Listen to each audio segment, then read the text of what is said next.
우리가 지난 시간에 예수님께서 죽은 나사로를 살리신 사건이 어떤 의미가 있는지를 살펴보았습니다. 하나님을 믿는 그 믿음의 백성들에게도 고난과 어려움들이 찾아오죠. 우리가 간혹 생각할 때는 예수 믿으면 모든 것이 잘 되고 질병도 낫고 사업도 잘 되고 자녀들도 잘 나가고 그럴 것 같지만 그렇지 않습니다. 예수 믿는 가정에도 어려움이 찾아오기도 하고 또 고난이 있기도 하고 또 인간의 힘으로 도무지 풀 수 없는 그 아픔 가운데 거하기도 하죠. 마찬가지로 예수님이 정말로 사랑했던 가족 아닙니까? 나사로 가족. 성경에는 아가페와 그 필로스라는 그 단어를 연달아 사용하면서 하나님의 사랑으로 이 가정을 사랑했고 또 인간적인 그런 사랑으로도 사랑했던 그 나사로 가정 가운데 죽음이 찾아온 것이죠. 젊은 나이에 청년 나사로가 죽은 것입니다. 그래서 그러한 그 사건들이 우리 삶에 일어나는 그런 어려움의 사건들, 그 참혹한 그 죽음의 사건일지라도 그것은 결국에 하나님의 영광이라는 목적을 향해서 이루어지고 있다는 것입니다. 우리가 하나님의 백성이 되고 나면 내 바람과 내 소망대로 어떠한 일들이 되어지는 것이 아니라 오히려 내 자신이 하나님의 영광이라는 목적을 향해서 점점 이렇게 다듬어지고 만들어져 가죠. 그래서 그 모든 일들을 그러한 믿음의 시각으로 바라보게 되면 사실은 감사함으로 받아들일 수 있는데 그렇지 않고 하나님의 여전히 나에게 이런 고난을 주시고 아픔을 주시고 역경을 주십니까 하면 우리 마음은 힘들 수밖에 없는 것입니다. 근데 바로 이 나사로 사건은 하나님의 영광을 위해서 이 가족 가운데 그러한 죽음의 참혹한 현실이 주어졌다는 것입니다. 자, 그리고 그러한 그 하나님의 영광이라는 것은 하나님의 시간표 안에서 움직이고 있습니다. 하나님의 때에 맞춰서 완벽하게 어떤 일들이 진행이 되는 것입니다. 그러니까 우리의 삶의 뒤안길을 돌아보면 일어났던 그 모든 일들, 좋았던 일이나 또는 나빴던 일이나 또 내 판단의 성공이나 실패, 또 우연히 맞은 행운이나 갑작스럽게 겪은 그 어려움들, 그 모든 것들이 하나님의 정확한 시간 안에서 지금 이루어지고 있다는 것입니다. 내가 이해하지 못하지만 하나님께서는 나의 상황을 만들어 가시고 그것을 하나님의 영광이라는 목표를 향해서 이제 가지고 가신다는 것입니다. 자, 그리고 그렇게 우리 삶이 이루어지는 그 하나님의 영광, 하나님의 시간 안에서 이루어진 그 하나님의 영광은 우리가 믿음을 가지고 있을 때만이 그것을 깨닫게 된다는 것입니다. 믿음을 가지고 있을 때만. 그래서 대부분의 사람들이 그냥 지나칠 수 있는 우연히 일어난 일들이라 할지라도 우리가 믿음이라는 그 렌즈를 가지고 보면은 하나님께서 그분의 일들을 지금 하고 계시는구나라는 사실을 우리가 깨닫게 되는 것입니다. 어떤 사람들은 이 푸른 하늘을 보면서 하늘이 참 멋있고 아름답다 이렇게 말하지만 하나님의 사람들은 믿음의 눈을 통해서 하늘을 보면 이렇게 고백하죠. 시편 19편 1절에 하늘이 하나님의 영광을 선포하고 궁창이 그의 손으로 하신 일을 나타내는도다. 하나님의 영광이 온 우주 만물에 깃들어 있는 것을 믿음의 눈으로 바라보는 것입니다. 그러니까 우리 삶도 마찬가지죠. 자, 그래서 믿음을 가지고 있으면 우리 삶에 일어나는 여러 가지 일들이 해석이 되어집니다. 왜 내 삶에 이런 일이 있었는지 전에는 이해되지 않았는데 이제는 그것이 이해가 되어집니다. 하나님의 영광을 위해서 하나님께서 지금 일하시고 있구나. 그리고 그것을 믿음으로 수용하게 되죠. 당장에는 억울하고 속상했지만 우리의 그 감정의 소용돌이가 다 지나고 나서 잠잠히 하나님 앞에 기도의 자리 가운데 앉아 있으면 하나님께서 우리 가운데 믿음을 주시죠. 그리고 그 일들이 왜 일어나는지를 이해하게 하신다는 것입니다. 자, 이러한 믿음으로 삶을 해석하는 것은 우리에게 일어난 일들을 어떠한 여러 가지 조건들을 만들어서 합리화시킨다든가 아니면은 모든 것이 잘 될 거야, 또 잘 된 것일 거야 라는 어떤 긍정적인 사고가 아닙니다. 나 중심적인 시각에서 벗어나서 하나님 중심적인 시각으로 모든 것들을 믿음의 시각으로 바라볼 때에 그것들이 우리 가운데 깨달아 알아지게 된다는 것입니다. 그리고 그것을 감사함으로 삶의 상황들을 수용하게 된다는 것입니다. 요한복음 11장은 나사로의 죽음과 그의 남매 마리아와 마르다 그리고 그를 둘러싼 그 주변 사람들의 그 믿음의 모습들을 이제 보여줍니다. 마리아와 마르다의 모습을 보여주고 또 그를 조문했던 사람들의 모습들을 또 보여줍니다. 그러면서 우리가 정말로 하나님 앞에서 가져야 될 그 믿음의 아름다운 모습이 무엇인가를 오늘 우리 가운데 깨닫게 해주는 것입니다. 그 부분을 우리가 이제 살펴보려고 하는 것입니다. 오늘 우리가 살펴보게 될 내용의 핵심적인 내용은 그것입니다. 우리가 이 땅에서 최선을 다해서 발휘하는 그 믿음조차도 사실은 하나님 앞에 가져갈 수 있는 것이 아니라는 거예요. 아무것도 아니라는 거예요. 내가 정말 최선을 다해서 고백하는 그 믿음의 고백들, 또 내가 이 땅에서 하나님을 위해서 한다라고 했던 그 모든 것들이 하나님 앞에 가져갔을 때 사실은 아무것도 아니라는 것입니다. 그리고 오히려 우리가 하나님의 은혜만을 감사하고 찬양할 수밖에 없는 그러한 존재라는 사실을 오늘 본문이 우리 가운데 가르쳐 준다라는 것입니다. 그것을 우리가 이제 살펴보게 될 것입니다. 먼저 이 마리아와 그 마르다의 그 믿음의 모습을 우리가 한번 먼저 보겠습니다. 이 예수님과 이제 마르다가 이제 만나게 되는데, 그 만남 전에 이 성경 저자는 세 가지로 몇 가지의 정보를 우리 가운데 제공해 줍니다. 오늘의 상황을 잘 이해할 수 있도록. 그 첫 번째 정보가 무엇인가 하면 17절을 보니까 나사로가 무덤에 있은 지 나흘이 되었다는 것입니다. 지난주에도 말씀드렸지만 이 유대 사람들의 그 사고 가운데는 사람이 죽고 이 3일 동안에는 그 영혼이 이 육신을 떠나지 않으려고 막 한다 그래요. 그래서 사흘째가 되었다는 것은 무엇인가 하면 완전히 이제 죽고 나서 이제 부패가 시작되는 그런 단계에 이르렀다는 것입니다. 완전히 지금 나사로가 죽어 있는 상태를 의미하는 것입니다. 두 번째로는 18절에 보면 베다니와 예루살렘의 거리에 대해서 말하고 있습니다. 오리쯤 된다라고 말합니다.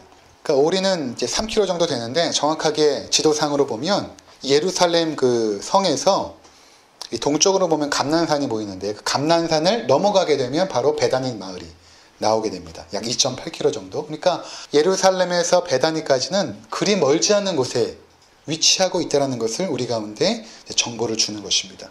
왜 이 이야기를 하고 있는가 하면 지금 예루살렘 안에서는 종교 지도자들이 예수를 어떻게 붙잡아서 죽일까 혈안이 되어 있고, 또 예수님께서 안식일에 병자들을 고치고 또 자신이 하나님의 아들이라고 주장했기 때문에 수많은 유대인들이 어떻게 하면 예수를 죽일까 분노에 차올랐던 그러한 상황이 있었다는 것입니다. 그러니까 지금 예수님께서 베다니 마을로 이제 가시는 것은 상당히 위험한 일이었던 것입니다. 그래서 요한복음 11장 7절과 8절을 보시면 제자들이 예수님을 만류하죠. 그 후에 제자들에게 이르시되 유대로 다시 가자 하시니 제자들이 말하되 라삐여 방금도 유대인들이 돌로 치려 하였는데 또 그리로 가시려 하나이까. 예수님께서 돌에 맞아 죽을 뻔했습니다. 10장에 보면. 그래서 세례 요한이 세례 주었던 그쪽으로 이제 다시 가셨는데 거기에 계시다가 나사로가 죽게 되었다는 소식을 듣고 다시 유대로 지금 가려고 하시는 거예요. 그 베다니로. 그러니까 제자들이 거기 가시면 예수님 위험합니다. 만류한 것이죠. 그렇게 지금 긴박하고 긴장감 가운데 오늘의 장면이 지금 펼쳐지고 있다는 것입니다. 세 번째 정보는 19절에 보면 많은 유대인들이 이제 마리아와 마르다를 조문하러 이제 모인 것입니다. 그러니까 마리아와 이 마르다 가족이 상당히 알려졌던 가족 같아요. 이 베단이라는 마을은 벳이라는 단어가 집이라는 뜻이거든요. 그리고 안이라는 것은 가난이라는 말입니다. 그러니까 가난한 자들의 어떤 집, 가난한 자들이 많이 살았던 동네였어요. 거기는 병자도 많고 또 가난한 사람들이 많이 살았던 그런 동네였는데 특별히 이 나사로의 가족만 조금 부유했던 것 같아요. 왜냐하면 12장에 넘어가면 마리아가 향유를 부어가지고 예수님의 그 발을 닦이지 않습니까? 굉장히 비쌌던 그 향유 옥합, 노동자들이 1년을 벌어야만 모을 수 있었던 그 비싼 향유를 깬 걸 보면 아마도 이 나사로 가족은 조금은 유력한 부유했던 가정이라는 사실을 우리에게 알려주고 있습니다. 그래서 많은 사람들이 지금 조문하러 모인 것입니다. 그러니까 지금 이러한 세 가지 정보들은 오늘의 사건을 우리로 하여금 이게 그냥 어떤 개인적인 친분으로 일어난 사건이 아니라 굉장히 공개적인 석상에서 일어났다는 것입니다. 예수님의 사역이 개인적 차원에서 이루어진 것이 아니라 공적인 차원에서 이루어진 사역이었음을 말하고 있는 것입니다. 어디 조용한 마을에서 은밀하게 일어난 일이 아니라는 거예요. 공개적으로 그 사건을 바라봤던 유대인들이 있었다는 것입니다. 자, 이런 상황 가운데서 이제 마르다가 예수님이 지금 오고 계시다라는 소식을 듣습니다. 이 마르다와 이 마리아의 성격은 좀 달라요. 누가복음에 보면 마리아는 예수님 곁에서 말씀을 듣고 있는데 마르다는 이렇게 부엌 일을 열심히 하죠. 예수님 드실 음식을 이렇게 만듭니다. 그러니까 활동적이고 그런 여성이었고, 마리아는 조금 내성적이고 조용한 성격이었던 것 같아요. 그래서 마르다가 바로 이제 일어납니다. 일어나서 예수님을 맞이하러 달려가죠. 그리고 마리아는 계속 조문객들을 맞고 또 침울하게 그 자리에 앉아 있었던 것입니다. 그래서 20절에 보시면 마르다는 예수께서 오신다는 말을 듣고 곧 나가 마주하되 마리아는 집에 앉았더라. 그래서 마르다가 달려가서 예수님 발에 엎드려서 이렇게 말합니다. 21절에 보면 마르다가 예수께 여짜오되 주께서 여기 계셨더라면 내 오라버니가 죽지 아니하였겠나이다. 그러니까 얼마나 예수님을 애타게 기다렸을까요? 마리아와 함께 예수님이 오신다면 우리 오빠가 살 텐데 그 얘기를 계속하지 않았겠습니까? 그러다 결국 이제 오라버니가 죽은 거예요. 그러니까 이 마르다와 이 마리아의 입장에서 보면 예수님에 대한 그 원망이 이제 가득했던 것입니다. 예수님 왜 이제 오셨습니까? 오셨다라면 죽지 않았을 것을 왜 이제 오셨습니까? 그러한 원망과 탄식의 말이었던 것입니다. 그러면서 22절에 이렇게 말합니다. 그러나 나는 이제라도 주께서 무엇이든지 하나님께 구하시는 것을 하나님이 주실 줄을 아나이다. 언뜻 보면 마르다가 비록 오빠가 죽었지만 예수님께서 무언가를 하실 것입니다. 무언가를 한다라는 것은 결국에는 살리는 것인데, 마치 마르다의 믿음이 예수님께서 오빠를 살릴 것을 믿는 믿음처럼 보여지죠. 사실은 그것이 아닙니다. 왜냐하면 39절을 한번 보시기 바랍니다. 39절에 이제 예수님께서 마르다에게 내가 나사로를 살릴 것이다. 그리고 이제 돌문 앞에 가서 이렇게 말합니다. 예수께서 이르시되 돌을 옮겨 놓으라 하시니 그 죽은 자의 누이 마르다가 이렇게 말합니다. 주여 죽은 지가 나흘이나 되었음에 벌써 냄새가 나나이다. 예수님 이미 우리 오빠는 죽었습니다. 지금 무엇을 하시는 것입니까? 그러니까 마르다가 주께서 이제라도 무엇이든지 하실 수 있다라는 그 고백은 실제로 예수님께서 부활을 일으킬 것을 믿는 그 믿음이 아니라 나사로의 회복에 대한 그 간절한 소망을 담은 그냥 고백일 뿐이었던 것이죠. 실제로 부활을 믿었던 건 아니었던 것입니다. 25절과 26절 한번 보시기 바랍니다. 예수께서 이르시되 나는 부활이요 생명이니 나를 믿는 자는 죽어도 살겠고 무릇 살아서 나를 믿는 자는 영원히 죽지 아니하리니 이것을 내가 믿느냐. 그러니까 마르다는 죽음 이후에 인간이 죽고 나면 다시 부활할 것을 믿었어요. 그런데 그 부활이 지금 현재적으로 우리의 삶 가운데 특별히 죽은 오라버니 나사로에게 일어날 것은 믿지 않았던 것입니다. 그러니까 예수님이 하나님이시고 하나님의 아들임을 믿었지만 실제로 현재의 삶에서 부활을 일으킬 분이라는 것은 믿지 않았던 것입니다. 그러니까 이러한 믿음 우리가 피상적인 믿음이라고 말합니다. 실제로 우리가 믿는다라고 고백은 하지만 이 고백이 실제로 믿는 것이 아니에요. 피상적으로 믿는 것입니다. 이게 바로 마르다의 믿음이었고 또한 인간이 가지고 있는 그 믿음의 한계성을 보여주는 것입니다. 우리가 실제로 고백하는 그 믿음과 정말로 내가 믿는 것이 다를 수 있어요. 줄타기 고개사 블론딘이라는 사람이 있었습니다. 이 사람이 나이아가라 폭포에다가 이제 줄을 묶어놓고 내가 이곳을 건너가겠다라고 말합니다. 그리고 여기를 건너갔어요. 그 다음에는 수레를 하나 끌고 이쪽에서부터 이쪽으로 건넜습니다. 이 사람이 말합니다. 워낙 줄타기를 잘하니까 여러분 이번에는 제가 한 사람을 얻고 여기를 건너갈 것입니다. 여러분 믿으십니까? 그랬더니 사람들이 우린 믿습니다. 당신이 이렇게 외줄타기의 명수이고 수레까지도 끌고 갈 정도인데 한 사람 얻고 못 지나가겠습니까? 우린 믿습니다. 하고 박수를 쳤습니다. 이 사람이 이렇게 도전합니다. 그럼 여러분 중에 한 사람이 내 등에 엎여보십시오. 아무도 나서지 않죠. 피상적인 믿음이었다는 것입니다. 우리가 박수치고 믿는다고 하지만 실제로 믿는다면 그 사람의 등에 엎일 수 있어야 되죠. 근데 한 꼬마가 이렇게 나왔다고 그래요. 그래서 그 여자 꼬마 아이를 업고 건넜다고 합니다. 이 기자들이 모여서 물었다고 합니다. 넌 어떻게 그렇게 저 아저씨 등에 엎일 수 있었니? 라고 말했더니 아이가 하는 말이 우리 아빠예요. 이렇게 말했다는 거예요. 그러니까 아빠를 정말 믿었던 거죠. 그러니까 우리의 믿음이 정말로 진짜 믿음인지는 언제 드러나냐 하면 산상수훈에 보면 모래 위에 지은 집과 반석 위에 지은 집이 나오죠. 보기에는 똑같아요. 믿음이 있는 것 같아요. 근데 비가 나고 창수가 불고 바람이 불면 어떤 집이 정말로 반석 위에 세워진 믿음의 집인지가 판가름이 나는 것이죠. 그러니까 우리 인생 가운데 불어오는 그 고난, 환난, 그 앞에 우리가 딱 서게 되면 내 믿음의 정체성이 딱 드러나게 되는 거예요. 평범하게 살아갈 때는 모릅니다. 위기의 순간, 위급한 순간에 그 사람이 보여주는 그 선택, 그 사람이 보여주는 그 사람의 말, 그 사람의 행동, 그것이 그 사람의 믿음의 정확한 현주소를 보여주는 것입니다. 그래서 저도 제 믿음을 사실은 자신할 수 없거든요. 내가 과연 이슬람 IS 요원에게 제가 잡혀가지고 제 목에 칼날을 들고 네가 정말 그리스도를 믿을 것이냐 라고 했을 때 내 믿음이 과연 어떠할까? 정말 장담할 수 없을 것 같아요.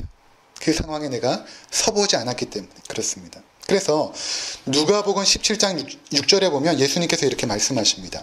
주께서 이르시되 너희에게 겨자씨 하나일 만한 믿음이 있었더라면 이 뽕나무더러 뿌리가 뽑혀 바다에 심기어라 하였을 것이요 그것이 너희에게 순종하였으리라.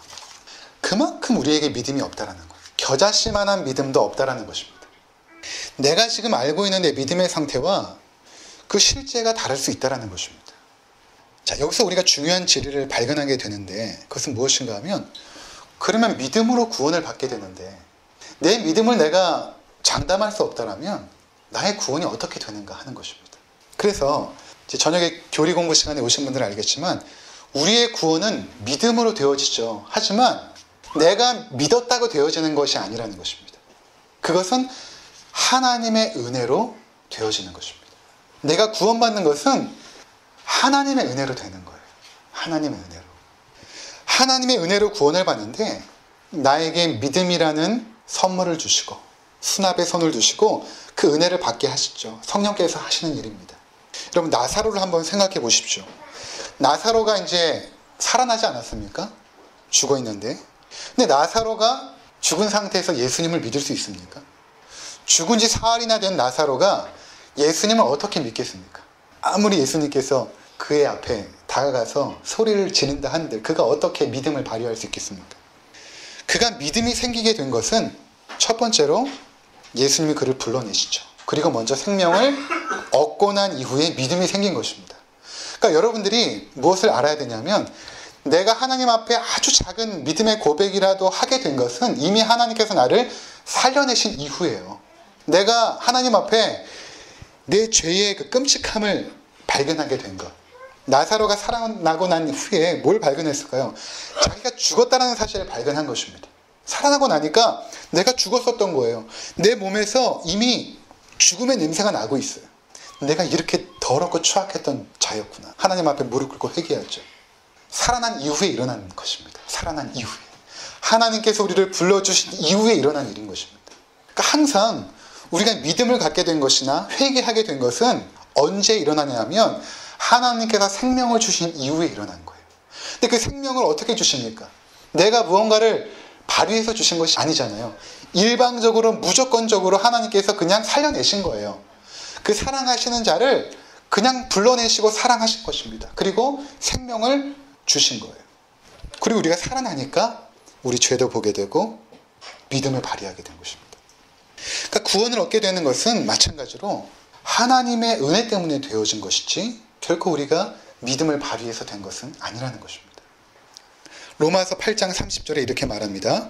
또 미리 정하신 그들을 또한 부르시고 미리 정하신 그들을 또한 부르시고 부르신 그들을 또한 의롭다 하시고 의롭다 하신 그들을 또한 영화롭게 하셨느니라 이렇게 말합니다.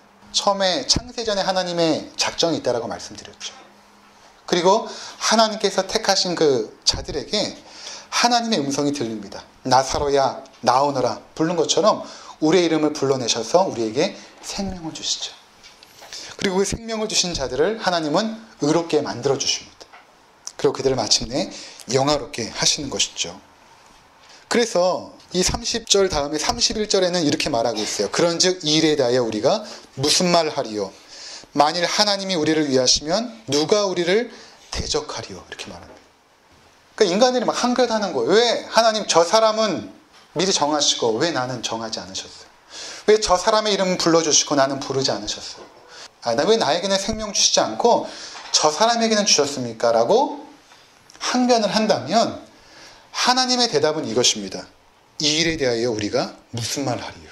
만일 하나님이 우리를 위하시면 누가 우리를 대적하리요? 하나님께서 그렇게 하셨다면, 토기장의 비유에 대해서 말씀하셨죠.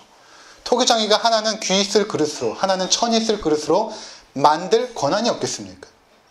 하나님의 절대 주권의 영역인 거예요. 거기에 토기가 왜 나를 천이 있을 그릇으로 만들었나요? 항변할 수 없는 것처럼 하나님의 주권 안에서 그분의 구원이 지금 이루어져 가고 있다는 것입니다. 그러니까 우리가 하나님 앞에 갔을 때는 내놓을 것이 아무것도 없어요. 여러분들이 이 땅에서 하나님 앞에 최선을 다해 충성한 것이라 할지라도 하나님 앞에 내놓을 수 없습니다. 그게 뭐 대단하겠어요. 하나님이 우리에게 주신 은혜에 비해서는 아무것도 아닌 것이죠. 그리고 우리가 마침내 고백할 수밖에 없는 것은 모든 것이 하나님의 은혜 때문이었습니다 라고 고백할 수밖에 없거든요. 바로 그것이 우리의 믿음의 한계를 보여주는 것입니다. 두 번째 우리가 보게 될 사람들은 누구냐 하면 유대인들입니다. 유대인들은 이 사건을 처음부터 목격했죠. 실제로 나사로가 살아난 것을 그들은 봤어요. 목격자들입니다. 그들은 돌문을 굴렸고 그 썩은내 나는 나사로가 살아났습니다. 그들은 죽으면 이제 세마포로 감거든요. 이제 머리는 못 움직이게 수건으로 따로 감습니다. 그리고 손과 발을 이렇게 묶게 돼요. 근데 나사로가 이제 걸어 나온 것이죠. 그들은 매장 문화가 아니라 석회석 같은 돌로 되어진 굉장히 파기가 쉬워요. 거기다가 이제 돌 무덤에다 이렇게 안치해버리고 돌문으로 닫아버리거든요. 그래서 자연이 부패되게 놔둡니다. 돌문을 열었는데 나사로가 이 손발이 묶인 채로 수건에 감겨있는 채로 이렇게 걸어서 나온 거예요. 그걸 유대인들이 봤습니다. 그 자리에 있었던 사람들이. 근데 거기 온 사람들 중에 우리가 생각할 땐 다 믿을 것 같잖아요. 그렇지가 않았어요. 믿은 사람도 있었고 믿지 않은 사람도 있었습니다. 그런데 그 믿은 사람조차도 하나님은 그 믿음을 인정하지는 않으세요. 여러분 요한복음 2장 한번 우리 보도록 하겠습니다. 요한복음 2장 23절에서 25절입니다. 유월절에 예수께서 예루살렘에 계시니 많은 사람이 그의 행하시는 표적을 보고 그의 이름을 믿었으나 예수는 그의 몸을 그들에게 의탁하지 아니하셨으니 이는 친히 모든 사람을 아심이요 또 사람에 대하여 누구의 증언도 받을 필요가 없으시니 이는 그가 친히 사람의 속에 있는 것을 아셨음이니라. 표적을 보고 사람들이 믿는 것을 예수님은 인정하지 않으세요. 여러분 막 기적을 보고 믿는 사람들 있잖아요. 이것을 예수님께서 인정하지 않으신다는 것입니다. 여기 24절에 그의 몸을 그들에게 의탁하지 않았다는 것은 믿지 않았다는 의미거든요.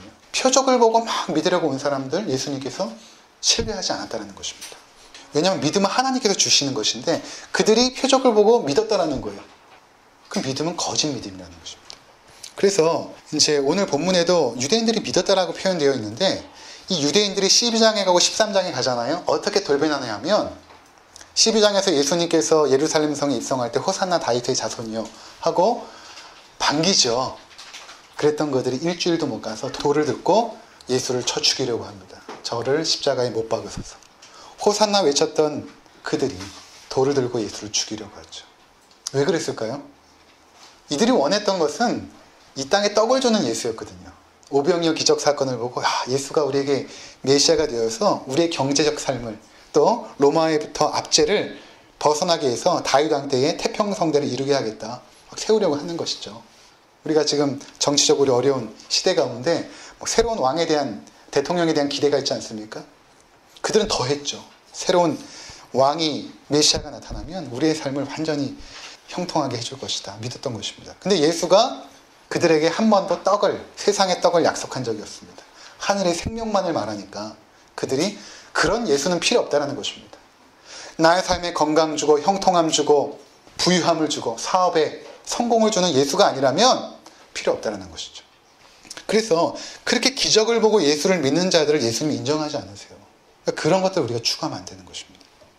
그래서 누가복음 16장을 한번 우리 보도록 하겠습니다. 누가복음 16장 19절부터 보면 이제 부자와 이 거지 나사로. 이 거지 나사로는 이 부활한 나사로가 아닙니다. 다른 나사로예요. 19절부터 한번 보도록 하겠습니다. 한 부자가 있어 자색 옷과 고운 베옷을 입고 날마다 호화롭게 즐기더라. 그런데 나사로라 이름한 한 거지가 헌데투성이로 그의 대문 앞에 버려진 채 그 부자의 상에서 떨어지는 것으로 배불리려 하며 심지어 개들이 와서 그 헌데를 하더라. 이에 그 거지가 죽어 천사들에게 받들려 아브라함의 품에 들어가고 부자도 죽어 장사되매 그가 음부에서 고통 중에 눈을 들어 멀리 아브라함과 그의 품에 있는 나사로를 보고 불러 이르되 아버지 아브라함이여 나를 긍휼히 여기사 나사로를 보내어 그 손가락 끝에 물을 찍어 내 혀를 서늘하게 하소서. 내가 이 불꽃 가운데서 괴로워하나이다. 아브라함이 이르되 이에 너는 살았을 때 좋은 것을 받았고 나사로는 고난을 받았으니 이것을 기억하라. 이제 그는 여기서 위로를 받고 너는 괴로움을 받느니라. 그뿐 아니라 너희와 우리 사이에 큰 구렁텅이가 놓여 있어 여기서 너희에게 건너가고자 하되 갈 수 없고 거기서 우리에게 건너올 수도 없게 하였느니라. 이르되 그러면 아버지여 구하오니 나사로를 내 아버지의 집에 보내소서. 그러니까 나사로를 살려내서 내 아버지의 집에 좀 보내주시옵소서. 내 형제 5이 있으니 그들에게 증언하게 하여 그들로 이 고통받는 곳에 오지 않게 하소서. 이렇게 부탁을 합니다. 얘가 너무 고통스러우니까 아브라함이여 나사로를 다시 살려내서 우리 아버지 집에 그 5 형제들, 하나님을 믿지 않는 그 5 형제들에게 가서 복음을 전하게 좀 해주십시오. 이렇게 부탁을 합니다. 그때 29절에 이렇게 말하죠. 아브라함이 이르되 그들에게 모세와 선지자들이 있으니 그들에게 들을지니라. 모세와 선지자는 성경을 말해요. 구약 성경. 성경이 있으니까 성경을 통해서 그들이 들을 것이다. 이렇게 말합니다. 근데 30절에 이렇게 말합니다. 이르되 그렇지 아니하니이다 아버지여. 아버지 아브라함이여 만일 죽은 자에게서 그들에게 가는 자가 있으면 그렇죠? 죽은 자가 살아나서 그들에게 가는 자가 있으면 회개하리이다. 그랬더니 31절에 이렇게 말합니다. 이르되 모세와 선지자들에게 듣지 아니하면 비록 죽은 자 가운데서 살아난 자가 있을지라도 권함을 받지 아니하리라 하였다 하시니라. 이렇게 말합니다. 여러분 무슨 말인지 알겠죠? 죽었다 살아난 사건 앞에서도 사람들이 믿음을 갖지 않아요. 나사로가 살아난 사건을 봤어요. 근데 그들이 예수님을 믿지 않았다는 것입니다. 근데 십자가에 못 박죠. 그러니까 이 믿음이라는 게 여러분 우리에게 그냥 주어진 게 아니에요. 얼마나 놀라운 선물이 이 믿음인 것입니까? 우리에게 믿음이 있잖아요. 그렇죠? 이게 선물로 주어진 것입니다. 우리가 한 게 아무것도 없어요. 하나님께서 먼저 우리를 택정하시고 그분의 완벽한 시간의 때에 우리를 살려내셨어요. 여러분들이 살아나고 보니까 내가 얼마나 추악고 더러운 죄인이었는지를 깨닫게 되었습니다. 그리고 하나님을 위해서 살기로 작정하셨죠. 하나님이 지금 어디로 우리를 끌고 가냐 하면 부르신 하나님께서 의롭게 하시고 의롭게 하신 분께서 영화롭게 하시기 위해서 우리를 끌고 가십니다. 그 가장 영화로운 자리가 어디냐면 우리가 부활하는 그 자리입니다. 가장 영화로운 자리. 이 부활은 2번째의 부활을 의미합니다. 이미 우리 이 땅에서 첫 번째 부활을 경험했죠. 주님께서 우리의 이름을 부르셨을 때 우리가 살아났죠. 근데 그 나사로도 죽었죠. 그리고 2번째 부활을 경험한 것처럼 우리도 나사로처럼 살아났어요. 그래서 이 땅에서 하나님을 위해서 살아가는 생명이 되었습니다. 이것이 영생의 삶이에요. 하나님이 주시는 생명을 가지고 하나님을 기쁘게 하는 삶을 살아가는 것을 영생의 삶이라고 말하는 것입니다. 그렇게 우리가 이제 살아갑니다. 영생의 시작이 되었죠. 그런데 마침내 영화롭게 되는 때는 언제냐면 우리 코 끝에 호흡이 닿는 날, 그때 우리는 영화로운 몸으로 부활하게 된다는 것입니다. 이것이 성경이 우리 가운데 보여주는 확실한 증거인 것입니다. 그러니까 우리가 이 소망을 가지고 이 땅에서부터 살아야 된다는 것입니다. 그러면 여러분 이 소망을 우리가 갖게 되면 우리의 삶은 많은 부분들에 있어서 달라지게 될 거예요. 그렇지 않겠습니까? 이 땅의 전부인 것처럼 알고 살아가는 사람과 이제 그 나라를 소망하면서 빨리 아버지의 품에 안길 그 나라를 소망하는 사람과 완전히 다르죠. 하나님께서는 지금 그분의 영광을 위하여 우리를 지금 인도하고 있습니다. 내 삶의 과거에 일어났던 모든 일들, 또 현재 일들, 앞으로에 일어날 일들까지도 하나님의 영광을 위해서 우리를 끌고 가십니다. 그때 여러분들이 믿음을 가지고 그 주님을 신뢰하시기 바랍니다. 주님께서 반드시 나를 영광의 자리에 세울 것이다. 그 확신 가운데서 믿음의 삶을 걸어가시는 귀한 성도님들 되시기를 주의 이름으로